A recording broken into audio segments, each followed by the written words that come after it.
नमस्कार, SPT news में आपका स्वागत है। पेश है 6 जनवरी दोपहर 3:15 बजे राजस्थान की बड़ी खबरें। आंध्र प्रदेश के कोनसीमा में ऑयलैंड नेचुरल कॉर्पोरेशन के तेल कुएं में गैस रिसाव के बाद तेज आग लगी। 20 मीटर ऊंची लपटें उठ रही है।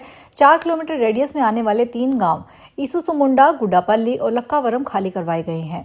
रिपोर्ट के मुताबिक 600 लोगों को सुरक्षित जगह शिफ्ट किया गया है। क्षेत्र सील कर कूलिंग ऑपरेशन शुरू कर दिए गए हैं और जरूरत पड़ने पर कुएं को कैप किया जाएगा। अभी किसी की मौत या घायल होने की सूचना नहीं है। राजस्थान में विद्यार्थियों की सुरक्षा को सर्वोच्च प्राथमिकता देते हुए शिक्षा विभाग ने जर्जर और असुरक्षित स्कूल भवनों को लेकर बड़ा निर्णय लिया है। विभाग ने प्रदेश के 1287 राजकीय विद्यालयों के भवनों को जर्जर और असुरक्षित घोषित किया है। इन विद्यालयों में अध्ययनरत विद्यार्थियों को अब नजदीकी सुरक्षित राजकीय विद्यालयों में शिफ्ट किया जाएगा। इसके लिए शिक्षा विभाग ने आवश्यक स्वीकृति आदेश भी जारी कर दिए हैं। विभागीय आदेशों के अनुसार जिन विद्यालयों के भवन असुरक्षित पाए गए वहां तब तक शिक्षण कार्य संचालित नहीं किया जाएगा जब तक कि वैकल्पिक रूप से कोई सुरक्षित भवन उपलब्ध नहीं हो जाता। विद्यार्थियों की पढ़ाई बाधित न हो, इसके लिए संबंधित ब्लॉक और जिला स्तर पर नजदीकी सुरक्षित विद्यालयों का चिन्हांकन किया जाएगा। जयपुर के बजाज नगर थाना पुलिस 1 वर्ष से फरार मारपीट के वांटेड की तलाश में न्यू सांगानेर रोड स्थित राधा विहार कॉलोनी के एक मकान में पहुंची। वहां वांटेड तो नहीं मिला, लेकिन पुलिस को साइबर ठगी में लिप्त 3 युवक मिले। तलाशी में विभिन्न बैंकों के 58 ATM card, 18 mobile phone, 4 laptop, 19 SIM card और 1 सीसीटीवी कैमरा, 2 पासबुक और 2 चेकबुक बरामद की गई। मौके पर आरोपियों से हुई बरामदगी को देखकर पुलिस भी हैरान रह गई। यूपी के कन्नौज जिला जेल में कड़ी निगरानी और ऊंची दीवारों के बावजूद 2 कैदी जेल से फरार हो गए। हैरान करने वाली बात यह रही कि दोनों कैदियों ने ठंड से बचाव के लिए मिले कंबलों को काट काट कर रस्सी बनाई और उसी के सहारे करीब 22 फीट ऊंची जेल की दीवार फांद कर फरार हो गए। घटना सामने आते ही जिला प्रशासन और पुलिस महकमे में हड़कंप मच गया। मामले की जानकारी मिलते ही जिलाधिकारी आशुतोष मोहन अग्निहोत्री और पुलिस अधीक्षक विनोद कुमार खुद जिला जेल पहुंचे और पूरे घटनाक्रम की बारीकी से जांच शुरू कर दी।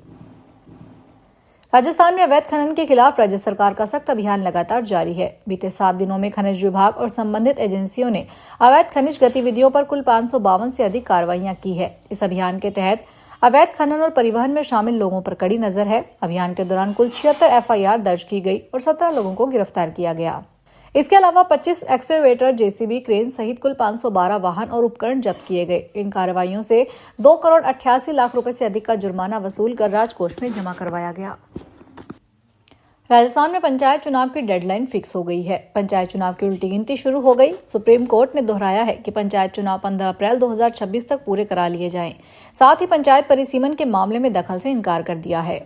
सुप्रीम कोर्ट ने पंचायत परिसीमन के एक मामले में दायर विशेष अनुमति याचिका को खारिज करते हुए यह आदेश दिया।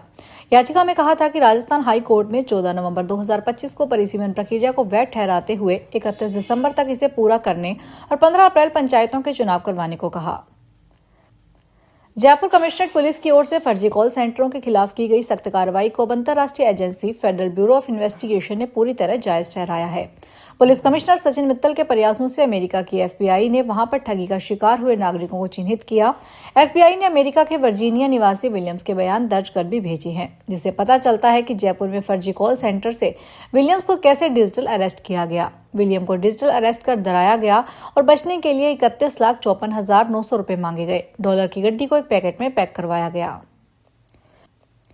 बीकानेर के शिक्षा निदेशक परिसर में पिछले दिनों एक सहायक प्रशासनिक अधिकारी के साथ मारपीट और सोशल मीडिया पर कमेंट करने का मामला तूल पकड़ गया है। माध्यमिक शिक्षा निदेशक के आदेश पर इस मामले में जांच हो रही है। इसके तहत संयुक्त निदेशक ने 15 कर्मचारियों का आज दोपहर तलब किया। इन कर्मचारियों से घटनाक्रम के बारे में पूछताछ की जाएगी। उधर इस मामले में एक एफआईआर पर बीचवाल पुलिस पहले से जांच कर रही है। रेलवे ने ट्रेनों में बढ़ रहे अतिरिक्त यात्री भार को देखते हुए साबरमती नई दिल्ली साबरमती स्वर्ण जयंती राजधानी ट्रेन में अतिरिक्त कोच लगाने का निर्णय लिया है। रेलवे अधिकारियों के अनुसार साबरमती नई दिल्ली स्वर्ण जयंती राजधानी एक्सप्रेस ट्रेन साबरमती से 7 से 31 जनवरी तक और नई दिल्ली से 8 जनवरी से 1 फरवरी तक एक 3rd AC डिब्बे की अस्थायी बढ़ोतरी की जा रही है, जिससे यात्रियों को बड़ी राहत मिलेगी। रेलवे ने यात्री सुविधाओं के मद्देनजर खजुराहो उदयपुर सिटी खजुराहो ट्रेन का विजयनगर स्टेशन पर ठहराव शुरू करने का निर्णय लिया। इससे यात्रियों को बड़ी राहत मिलेगी। राजस्थान के भीलवाड़ा में सरकारी भूखंड आवंटन के नाम पर बड़े पैमाने पर ठगी का मामला सामने आया है। पुलिस ने 10 लाख रुपए की ठगी करने वाले शातिर आरोपी को गिरफ्तार कर लिया। थाना प्रतापनगर की पुलिस टीम ने आरोपी मुकेश नारायणीवाल को दबोच लिया और उसके कब्जे से फर्जी मोहर, लैपटॉप और प्रिंटर बरामद किए हैं। आरोपी ने पीड़ितों का भरोसा जीतने के लिए फर्जी रसीदें और कूट रचित दस्तावेज तैयार किए। इतना ही नहीं, उसने आवासन मंडल के सचिव की फर्जी मुहर लगी रसीदें भी थमा दी। जांच में पता चला कि कथित ऑनलाइन नीलामी और आवंटन पूरी तरह से फर्जी थे। अजमेर में एक दवा कंपनी के डायरेक्टर से 7 देशों में कंपनी के प्रोडक्ट रजिस्टर करवाने के नाम पर करोड़ों रुपए की धोखाधड़ी करने का मामला सामने आया है। आरोपी ने 7 देशों में कंपनी के 11 प्रोडक्ट रजिस्टर करवाने के नाम पर पीड़ित डायरेक्टर से 1,05,000 यूरो हड़प लिए। डायरेक्टर की ओर से मामले की शिकायत कृष्णगंज थाने में दी गई है। पुलिस ने मुकदमा दर्ज करके जाँच शुरू कर दी।